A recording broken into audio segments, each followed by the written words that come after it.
We got to rig up a boat here. This is my dad's boat. What we're gonna be doing here today is putting the Helix 7 unit on.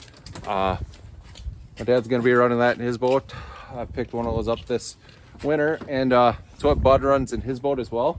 Bud has experience rigging these up, so it's just gonna be like a basic how to rig up Helix 7 to your boat, and hopefully this is beneficial. You got anything to add? It's like a generic sonar install. We're just gonna go over everything that comes with it. So obviously you got your transducer right here, and you got your power cord, right? Yeah, you got your hardware for mounting. Then you got your transducing mount. We had to buy this separate because Eric used it on his ice unit, but this is your gimbal bracket for mounting the head unit wherever you mount that. You got your head unit. Instructions. Got your cool Hummingbird sticker that we're gonna put on the Fiesta. We might use the instructions, right? Probably not. They tend to complicate things. All right. Just wing it, man. Come on. All right. Feel free to use the instructions. I don't anymore. Now we gotta mount the transducer. This one had an old sonar on it, so you kind of just clean it up as much as possible. You're gonna want to fill the old holes with silicone. So now, something I suggest, especially if you like upgrading electronics, we'll cut to a picture of the back of my boat, but I use a transom saver, which is pretty much a plastic board you mount on it, and then you can mount your transducers on that. That way you're only drilling 2 holes in your boat versus now we're going to be drilling more holes. But it is what it is. Now you're going to want to mock up where this has to go. Pretty much you want to look underneath the boat. You don't want it directly on a rib. So we're between 2 ribs there.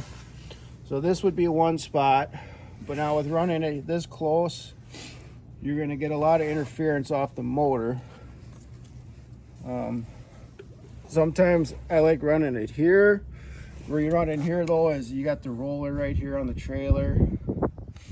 So I'm going to take a step back and kind of just take a look and try to figure out the best spot for this. Talk to Eric about it. So pretty much what I'm looking here is you have your invisible line here, which is the center of your transducer. And that's what I run off the bottom of the hull. So now pretty much what I did here is I just marked the side and the top. Because to mount this, you got to flip it up so you lose your point.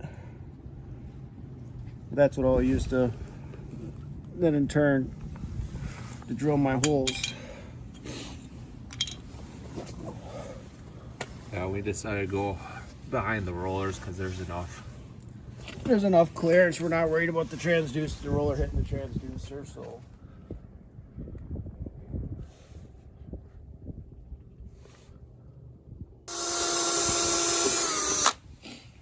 Alright guys, so the screws that come with the hardware kit, they're not self-drilling. So you're gonna want to make sure you pre-drill, otherwise you'll just round these tips right over. That's experience. Even though it's aluminum, it still drills hard. We get our transducer ready to mount. On these Hummingbirds, it has to go on all together. You can't put the transducer on afterwards. Now we're gonna, what I do is I just silicone the holes. Now I will drill through it. And then that silicone will bond between the screws and the aluminum and seal it up.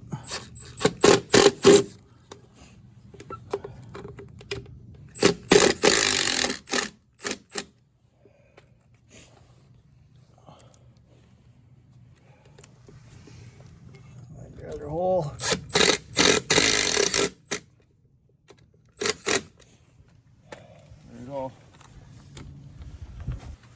there's two different ways you can do this. Some guys, they leave it and it clips in and you just do it that way. Or you can take this screw, you run the screw through it. Now, the advantage of running the screw through it, your transducer's never going to move.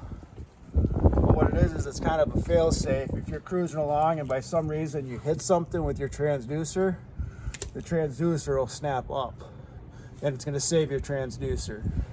But at the same time, now it's able to flip up, and it might flip up when you're just motoring. So it's it's your personal preference. You're gonna have to decide if you want to risk your transducer and have it locked down, or it's just an option you got to do. So now I'll talk to Eric and find out what he wants to do.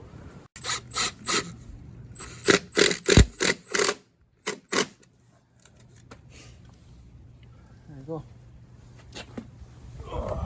We went with the screw it down decision. Yep.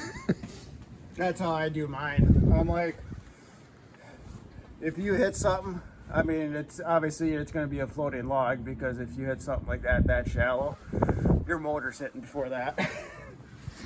So that's just how I do it. It is what it is. Now it's solid. You don't have to worry about it flipping up. Because in the springtime, and that flips up and you gotta stick your arm in there, flip it back down, it's cold. Alright, so we got our transducer cable ran through here. Most guys, they just go through the weep hole. It's not a fancy fiberglass tournament boat, so we're just going simple. Pretty much came up, and now we got all your extra transducer cord. It's all gonna be hidden underneath this panel. Did a little extra, anytime you got sharp edges, pinch points, so I put a little protector on there. One thing I do different is I don't coil up the cord. I think I read somewhere, I saw a video that sometimes you get interference, kind of funky signals when you do that. So I kind of just lay mine down in like a big giant loop. So that's something a little different, do your own research. Probably says it in the owner's manual that I don't read, but now our next step here is we're gonna run our power cable down. Luckily we got the battery. It's gonna be right next to where we're running this through, so I probably won't have to put in extensions, which is kind of nice. One thing you'll want to do is get a Fusible Link. This one here is a 7 amp. I just stole this off the old one, so sorry for the guy that buys that. You're gonna have to buy a Fusible Link because I didn't buy a new one for this, so I'm recycling. But you'll put that right on the power side. That's just safe for some sort of reason. If you get a power surge, you're not gonna fry your $1,000 head unit. You're gonna blow a 10-cent fuse instead. So then always pack extra fuses, because I have blown them. And when you're out in the water and if you don't have an extra fuse, it really sucks. So yeah, we'll run this wire and then we're pretty much done. Then it's just mounting.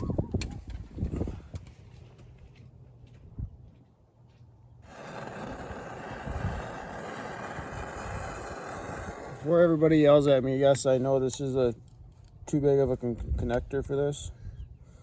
We're just gonna see how it works. But it's the only watertight one I got. Just give her a little extra crimp on it, you'll be fine. It's okay. See, she's tight, it's fine. Don't worry about it.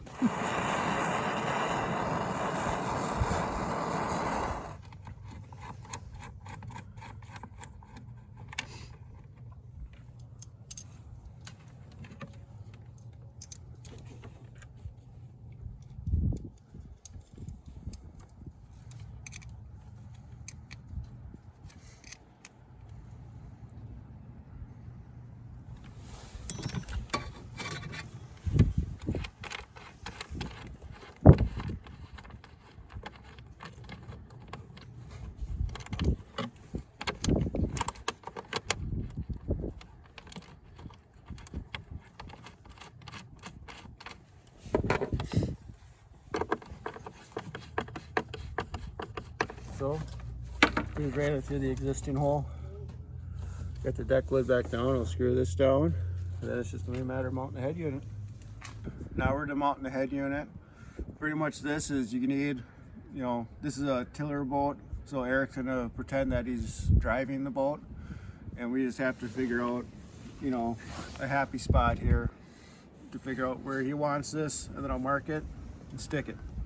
So, Eric, you gotta tell me when it's in the right spot. All right.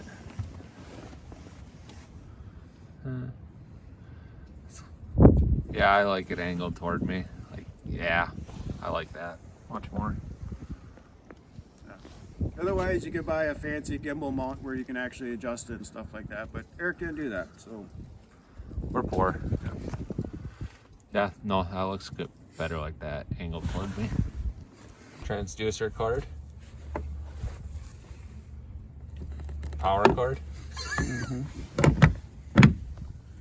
We got power. Turn on.